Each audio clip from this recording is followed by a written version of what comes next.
Hello, good morning students. Today I welcome you all to the session of Indian Economy.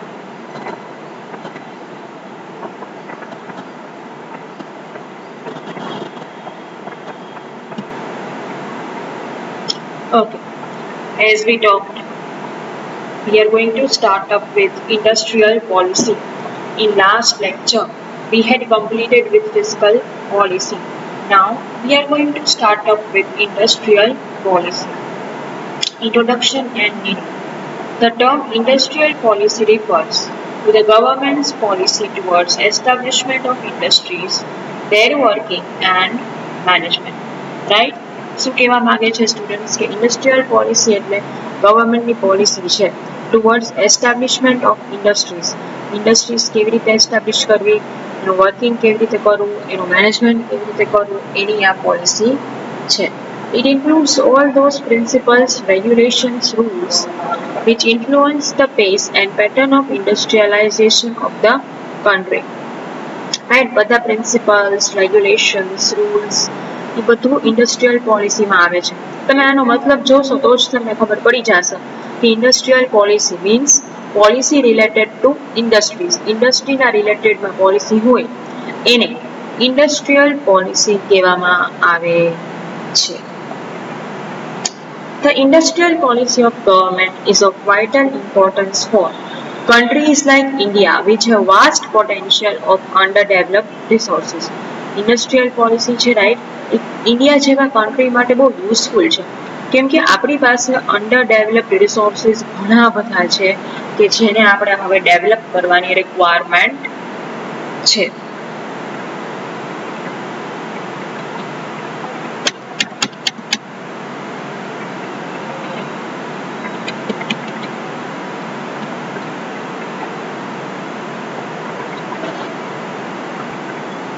In fact, the pace and pattern of industrialization greatly depends on nature of industrial policy formulated, right? Pace and pattern industrialization ની કોના ઉપર છે? Depend on nature of industrial policy. Industrial policy ના nature ઉપર dependent છે. Pace and pattern of industrialization. A well-defined policy plays a very important part in rapid economic development of underdeveloped countries like India. તો વેલ defined industrial policy હોય તો economic development India જેવા અંડરડેવલપ કન્ટ્રીમાં economic development માટે બહુ useful છે. Right, ઇન્ડસ્ટ્રીયલાઇઝેશન કોના ઉપર ડિપેન્ડન્ટ છે કે ઇન્ડસ્ટ્રીયલ પોલિસી બધી કેવી ફોર્મ્યુલેટ થઈ છે એના ઉપર જ ડિપેન્ડન્ટ છે.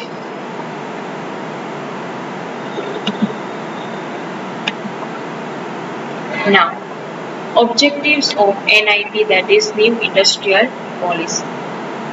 To build on the gains already made. Right?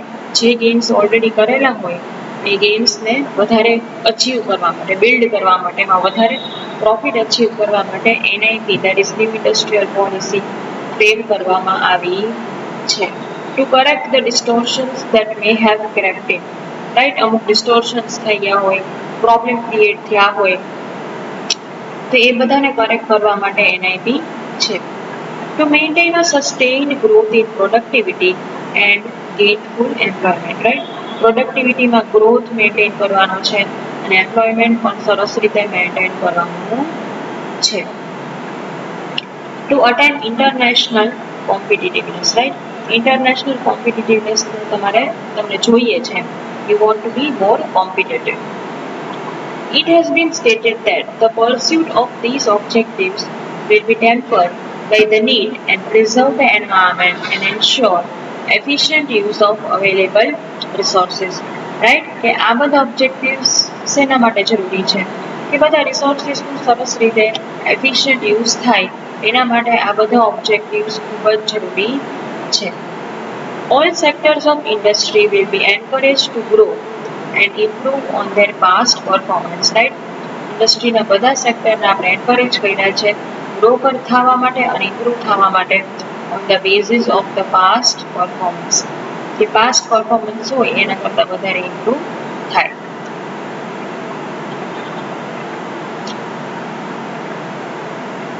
Now, Features of New Industrial Policy 1991. The overall aim of industrial policy announced in July 1991 is to achieve a sort of development which makes industries dynamic in their growth and renders justice to the people. Overall aims of industrial policy to achieve a sort of development કે development achieve કરવાનું છે અને industries ને growth માં dynamic બનાવવાની છે, right?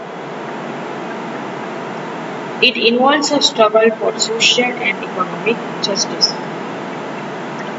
Social and economic justice માટે struggle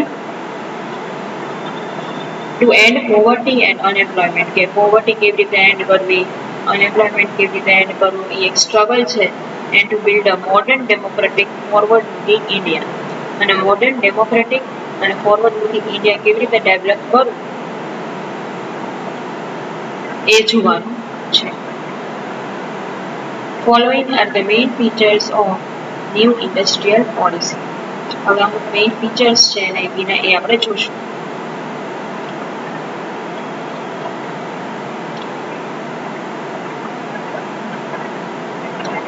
First will be industrial licensing.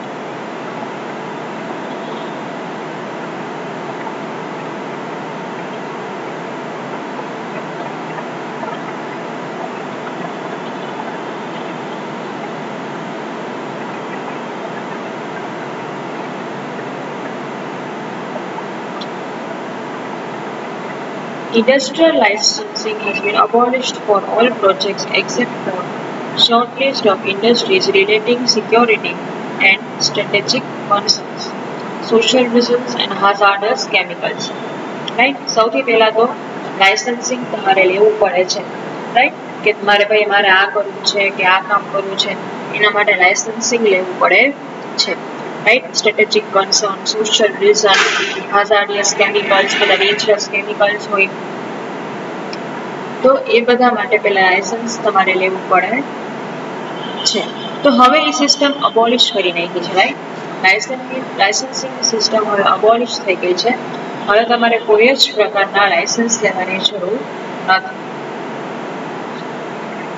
The new industrial policy has abolished the industrial licensing system for all industries except 18 specific industries. 18 specific industries એવી છે કે જે ગવર્મેન્ટે પોતાના હાથમાં જ રાખી છે, રાઈટ? એના સિવાય બધામાં ગવર્મેન્ટે શું કર્યું છે કે લાઇસન્સ સિસ્ટમ અબોલિશ કરી નાખી છે.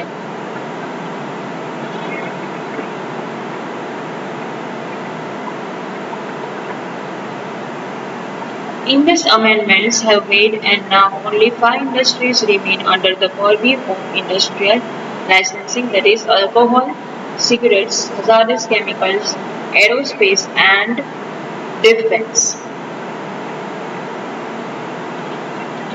હવે અમેન્ડમેન્ટ કર્યા છે લોમાં અને 5 જ ઇન્ડસ્ટ્રી એવી છે કે જે ઇન્ડસ્ટ્રીયલ લાઇસન્સિંગમાં છે કે જેના માટે લાઇસન્સિંગ ખૂબ જ જરૂરી છે. એવી સેન્સિટિવ ઇન્ડસ્ટ્રીઝ જેમ કે આલ્કોહોલ, સિગરેટ, હેઝર્ડસ કેમિકલ્સ, એરોસ્પેસ અને ડિફેન્સ, એ બધી એવી ઇન્ડસ્ટ્રી છે કે જેના માટે લાઇસન્સિંગ ખૂબ જ અગત્યનું છે અને ઇવન બહુ જ ઇમ્પોર્ટન્ટ પણ છે. અધરવાઇઝ બીજા કોઈ માટે લાઇસન્સ લેવાની જરૂર નથી. You just have to inform the government, okay?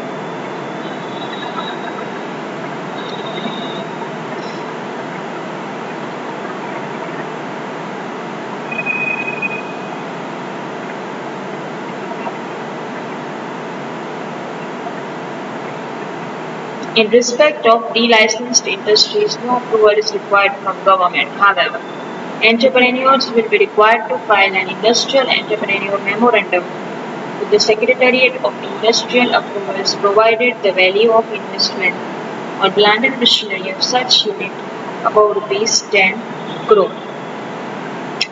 હવે delicensed industries છે, રાઈટ? એમાં કઈ ગવર્મેન્ટ પાસેથી અપ્રુવલ લેવાની જરૂર નથી, right? Entrepreneurs will be required to file an industrial memorandum. ખાલી મેમોરેન્ડમ ફાઇલ કરવાનું છે, રાઈટ? સેક્રેટરીના અપ્રુવલ માટે. અને એ પણ ક્યારે? જ્યારે પ્લાન્ટ એન્ડ મશીનરી મીન્સ તમારા એસેટ્સની વેલ્યુ અબાઉટ 10 crores હોય ત્યારે.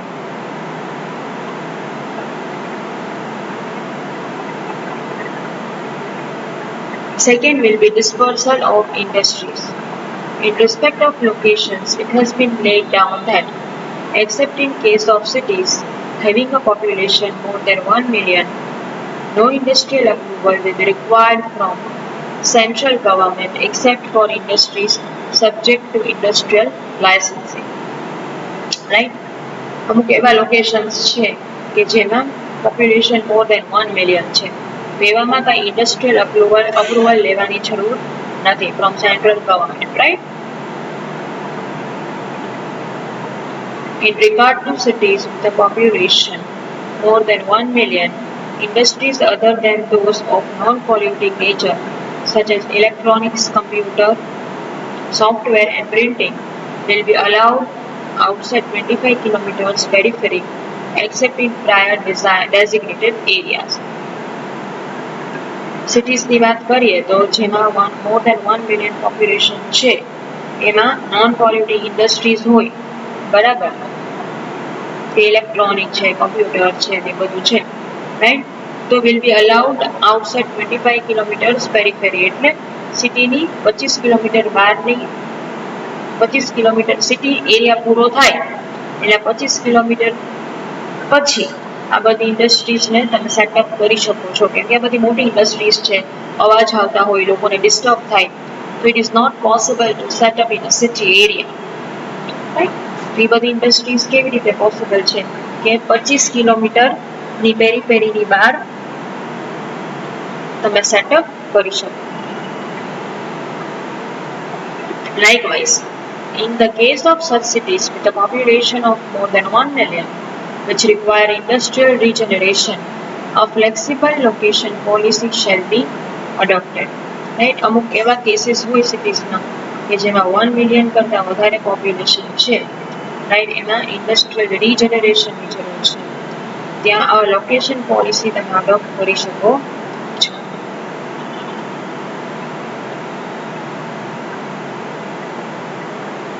Flexible location means anywhere.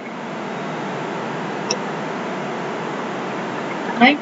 કે તમને એમ થાય કે ભાઈ પોપ્યુલેશન મોર દેન 1 મિલિયન છે અને ઇન્ડસ્ટ્રીઝ ખરેખર સિટીમાં ડેવલપ કરવાની જરૂર છે, અત્યારે ત્યાં બહુ છે જ નહીં ઇન્ડસ્ટ્રી, તો ફ્લેક્સિબલ લોકેશન પોલિસી તમે કરી શકો છો, ગમે તે લોકેશનમાં તમે પોલિસીસ કરી શકો છો.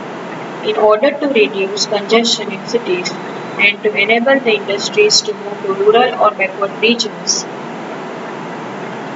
suitable incentives will be provided and the investment pattern would be designed accordingly. Right? સિટીઝમાં congestion reduce કરવાનું છે અને રૂરલ ઓર બેકવર્ડ રિજન્સમાં સુટેબલ ઇન્સેન્ટિવ્સ પ્રોવાઈડ કરી શકો છો અને ઇન્વેસ્ટમેન્ટ પેટર્ન એવી રીતે ડિઝાઇન થાય છે.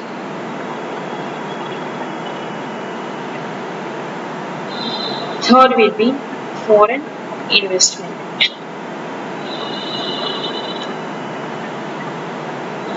The policy makes liberal provisions for the easy entry of foreign investment in the field of industry, trade and technology.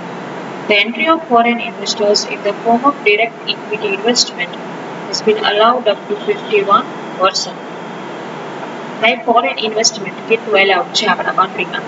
પહેલા તો સ્ટુડન્ટ્સ તમને ખબર જ છે, ફોરેન ઇન્વેસ્ટમેન્ટ ઉપર ઘણા બધા રિસ્ટ્રિક્શન્સ હતા, અલાઉડ હતું, પણ ધીમે ધીમે ગવર્મેન્ટ થોડા ફોર્મમાં અલાઉ કરવા માંડી અને અત્યારે right it has been allowed up to 51% સુધી અલાઉડ છે.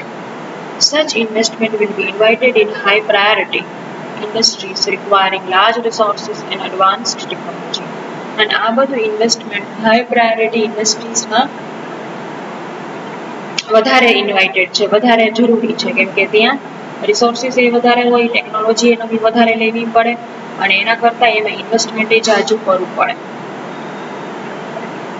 The agreements between foreign and Indian companies in respect of these projects will get automatic approval. This will make Indian policy on foreign investment more transparent. Right? Foreign and Indian companies માં agreement automatic approval થાય છે, તો એના માટે agreement કરવું પડે, અગ્રીમેન્ટ્સ કરવા પડે અમુક. અને આના લીધે શું થશે કે ઇન્ડિયન પોલિસી જે ફોરેન ઇન્વેસ્ટમેન્ટ પરની છે એ વધારે ટ્રાન્સપેરન્ટ બનશે. ઓકે, ઇઝીલી ઇન્વેસ્ટ અને બહુ ટ્રાન્સપેરન્ટ બનશે કે એમાં તમારે કઈ વધારે ક્લેરિફિકેશન કે વધારે મોટી ડીલ કે એવું બધું કઈ કરવું પડશે નહીં.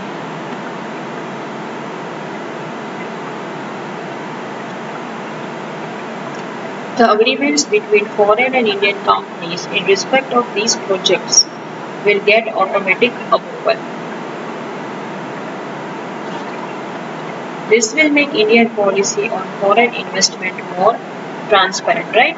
Agreement થાય foreign and Indian company વચ્ચે અને આનાથી શું થાય ઓટોમેટિક અપ્રુવલ મળી જાય છે અને આના લીધે શું થાય કે ઇન્ડિયન પોલિસી ટ્રાન્સપેરન્ટ થઈ જાય. It is the same point repeated.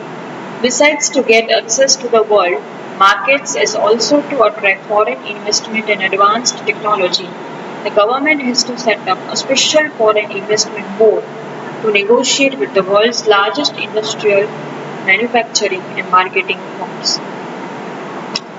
હવે વર્લ્ડ માર્કેટને એક્સેસ કરવા માટે ફોરેન ઇન્વેસ્ટમેન્ટ અને એડવાન્સ ટેકનોલોજી હોવા ખૂબ જ જરૂરી છે, રાઈટ? ગવર્મેન્ટે special foreign investment board set up કરવા પડે શેના માટે?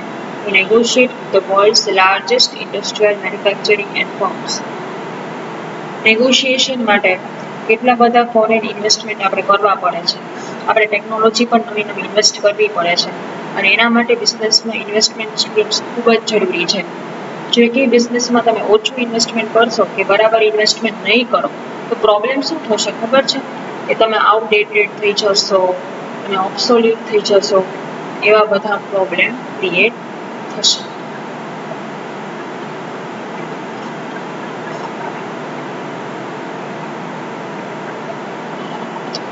Now next will be a foreign technology. The new policy has also made easy the entry of foreign technology. It allows automatic approval for foreign technology agreements related to high priority industries. Right? જે નવી policy છે એના લીધે શું થાય કે easy entry foreign ટેકનોલોજીની થઈ જાય છે. કેમ કે પહેલા તો શું હતું કે ઇન્ડસ્ટ્રીયલ પોલિસીમાં ફોરેન ટેકનોલોજી ક્યાંય પ્રોવિઝન હતું નહીં. હવે ફોરેન ટેકનોલોજીનું પ્રોવિઝન છે એનો મતલબ શું થાય છે કે તમને ઓટોમેટિક અપ્રુવલ મળી જાય છે. Similar facilities will also be available for other industries if such agreements do not require the expenditure of free foreign exchange. It is further provided that no prior clearance will be required for the hiring of foreign technicians and foreign testing of indigenously developed technology. Right? Further કંઈ prior ક્લિયરન્સની જરૂર નથી. શેના માટે? Foreign technicians higher તમારે કરવા હોય, foreign testing કંઈ કરવું હોય નવી ટેકનોલોજી માટે, તો એના માટે પણ કાંઈ પ્રાયર ક્લિયરન્સ મીન્સ અપ્રુવલની જરૂર નથી. પહેલાં શું હતું કે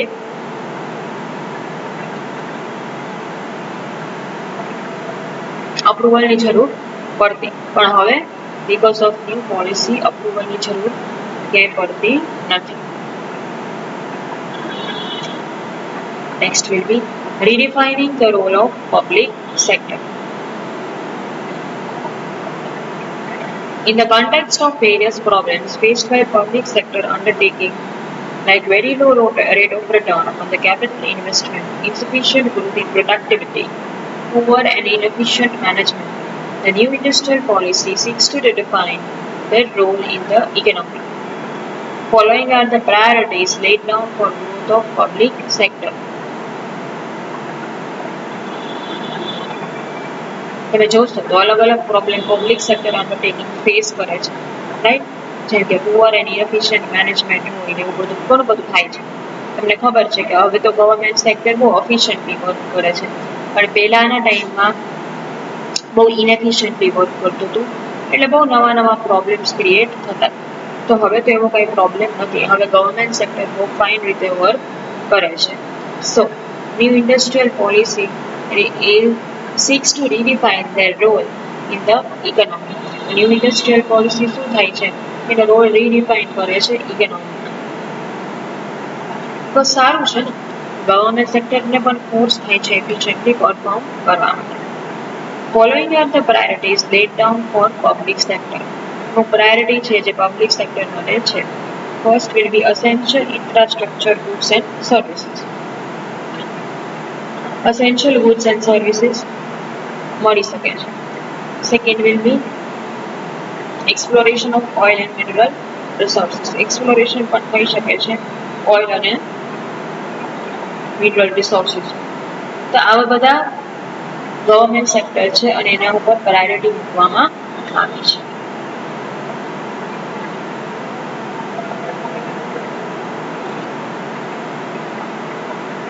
Technology development and building of manufacturing capabilities in areas which are crucial to the long-run development of the economy and where private sector investment is inadequate. Right? Technology development કરવાની છે અને manufacturing capabilities develop કરવાની છે long run ડેવલપમેન્ટમાં કે જ્યાં private sector ઇનએડિક્વેટ હોય, બરાબર રીતે ફંક્શન ન કરી શકતું હોય ત્યાં ટેકનોલોજી ડેવલપ કરવાની છે.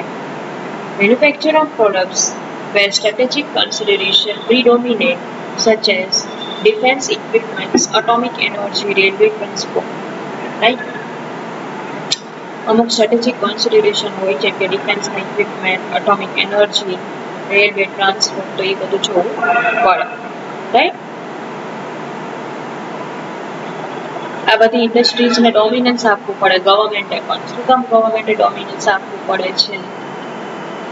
કેમ કે આ બધી બહુ ઇમ્પોર્ટન્ટ અને મોનોપોલી વાળી ઇન્ડસ્ટ્રીઝ છે અને આ બધાનું ફ્રીડમ પ્રાઇવેટ ઇન્ડસ્ટ્રીઝને મળતું નથી, રાઈટ? પ્રાઇવેટ ઇન્ડસ્ટ્રીઝને આ બધાનું ફ્રીડમ મળતું નથી, એટલા માટે આ બધી બહુ ઇમ્પોર્ટન્ટ ઇન્ડસ્ટ્રીઝ કહેવાય. ઓકે સ્ટુડન્ટ્સ, સો નાઉ 5 points આપણે સ્ટડી કર્યા. From the 6th point onwards, industrial policy we will study in the next lecture. Be careful, right? હું તમને અત્યારથી જ કહી દઉં છું, from 6 points onward. હવે બીજા 5 points જે ઇન્ડસ્ટ્રીયલ પોલિસીસના બાકી છે, but that we will not study right now. That we will study in the next lecture. આજે આપણે ઇન્ડસ્ટ્રીયલ પોલિસીસનું પ્રોડક્શન ભણ્યા, ઓબ્જેક્ટિવ્સ ભણ્યા, ફીચર્સ ભણ્યા અને એમાં 5 points આપણે સ્ટડી કર્યા. Rest 5 and the next policies we will continue in the next lecture. Till then, thank you and take care. We will meet in the next session. Thank you.